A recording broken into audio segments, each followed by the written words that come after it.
Hello and welcome to another casted game of Age of Empires 3. This is the second game in a best of three between Parallel 5th and Jelly, and this set is from the Sunbros 1v1 tournament. This is the second game we saw in the first game, spoiler alert, Jelly beating Parallel with an absolutely brutal 12-10 FF. Parallel is playing the run back here, playing the salty run back because they've gone for the Dutch second time.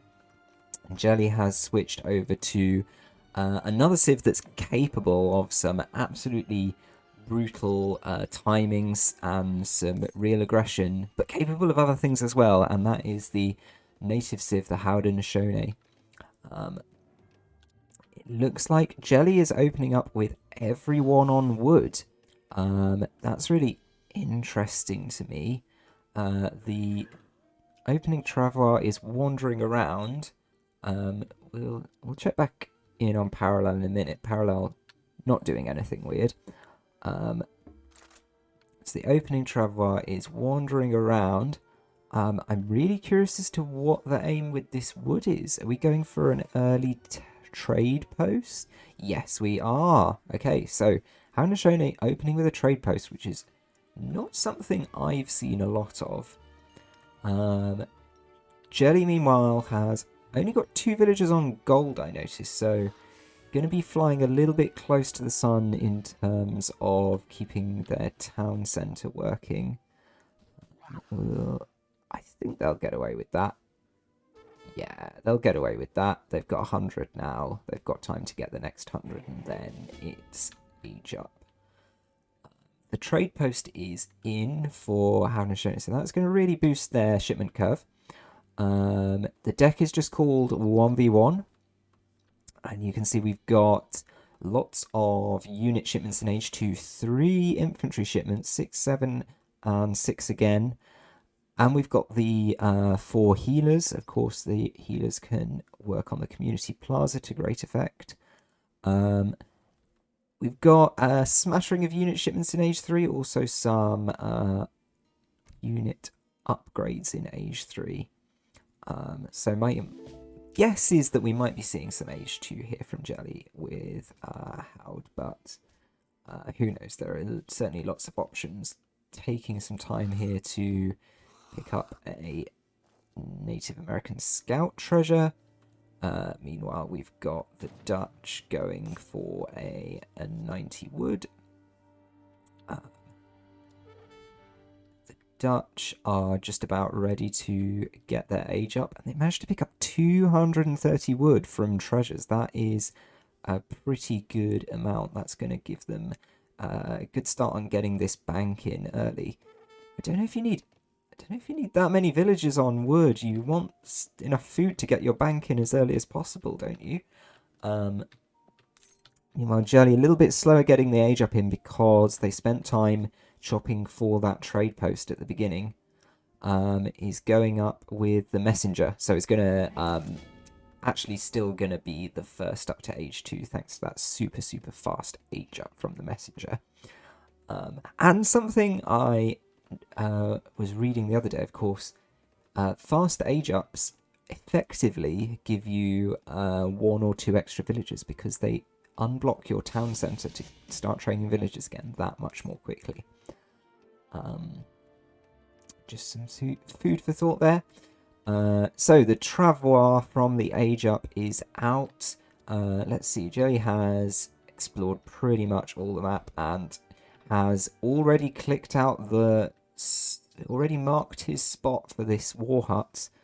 So it looks very much to me like we're going to be seeing some more early aggression. Jelly also picking up a wolf pup from this treasure. Of course, not many human treasure guardians on this map, so not much of a chance to build up a sort of native treasure little force. The Dutch are up now, aged up with 400 wood, totally unsurprising. Got 5 villagers on coin, got 1 bank. Standard situation is starting Age 2 with the bank wagon. That's a little bit more cautious than the 700 would. Perhaps means that Dutch are anticipating some trouble, and trouble is on the way in. As the barracks goes down in the back of the base, I think this barracks is just about going to get built. The 4 Kanya horsemen are arriving. The bank wagon is also out. I think that bank wagon is going to be okay.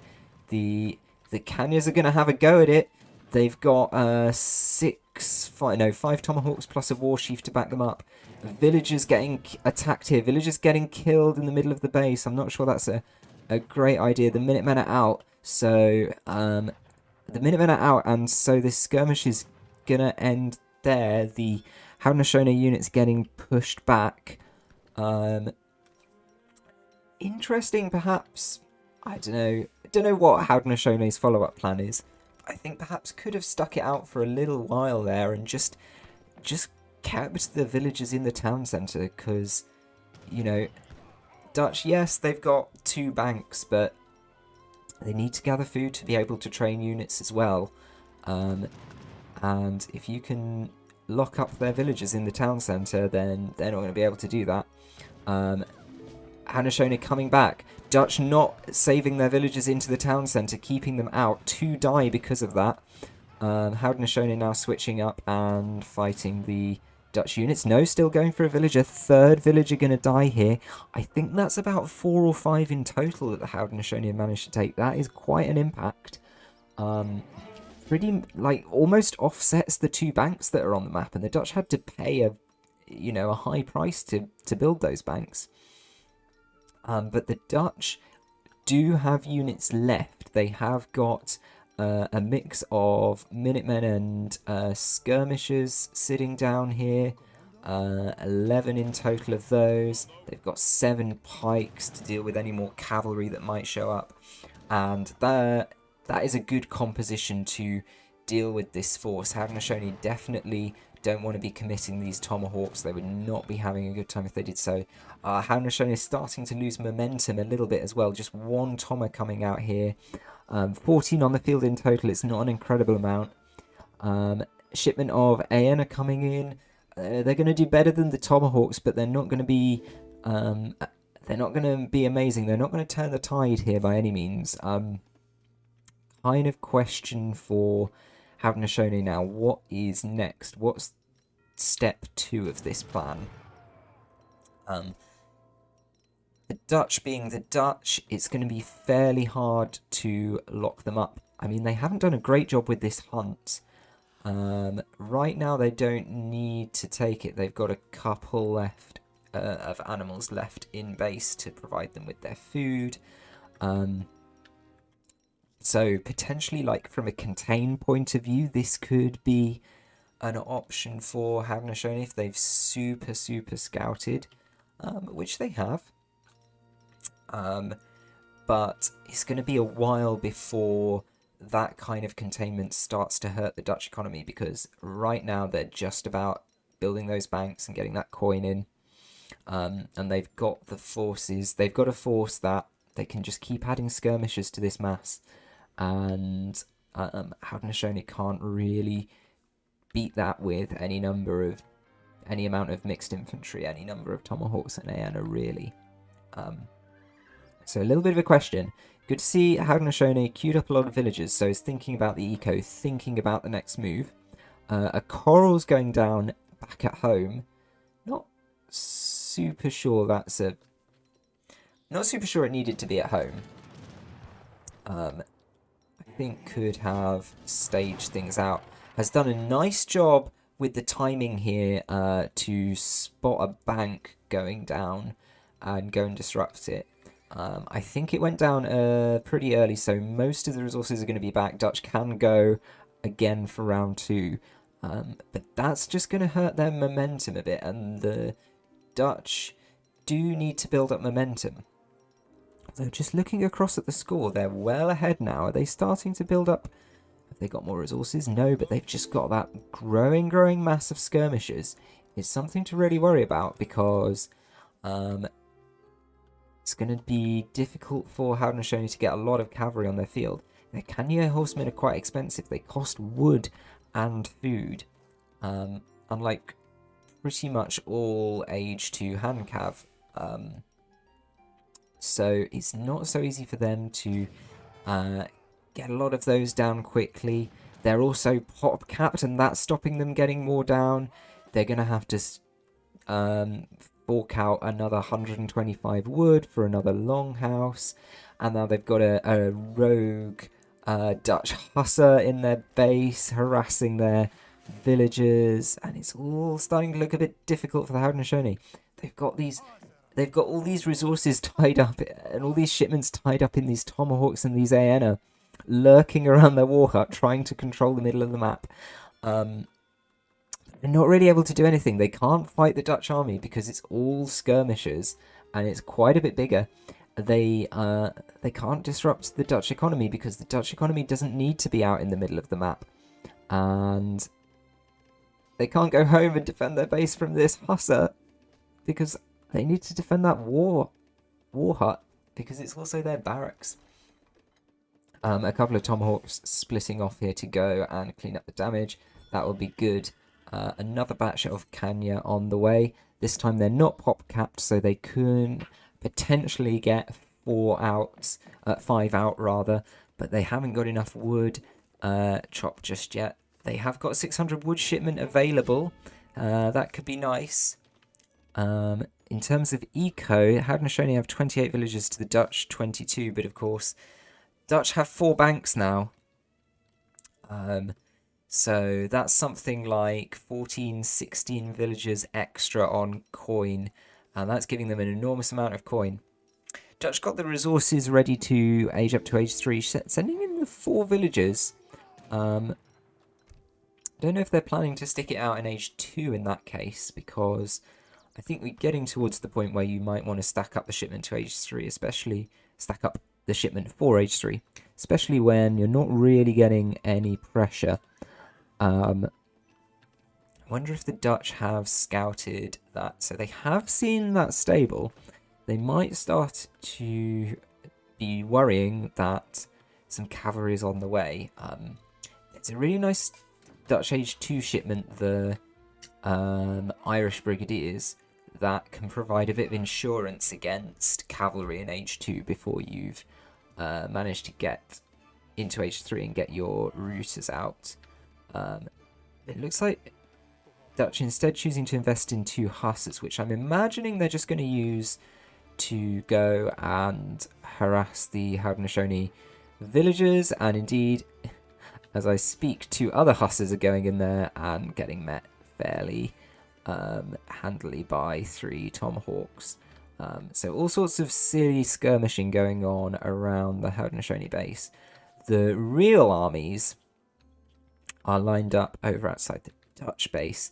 There are now 10 Kanya horsemen, which you've got to say is probably a couple short of what you'd ideally want to have a go at this mass of skirmishers. Of course, it's not completely clear exactly how... Oh no, the Haudenosaunee can totally see what the Dutch have, because the Dutch have lined them up too close to the war hut, and that's a real subtlety of the game. But I think you're giving away a lot of intel just by letting those units be inside the radius of that war hut. And you do know the war hut is there, but maybe you don't realise quite how much line of sight it has, because it is an outpost, so it does have a lot of line of sight. Here we go, though. It's fight time. The Kanya are coming in onto this mass of skirmishers. The pikes are nearby, but it's going to take them a little minute to get involved in the action here. Now they've arrived.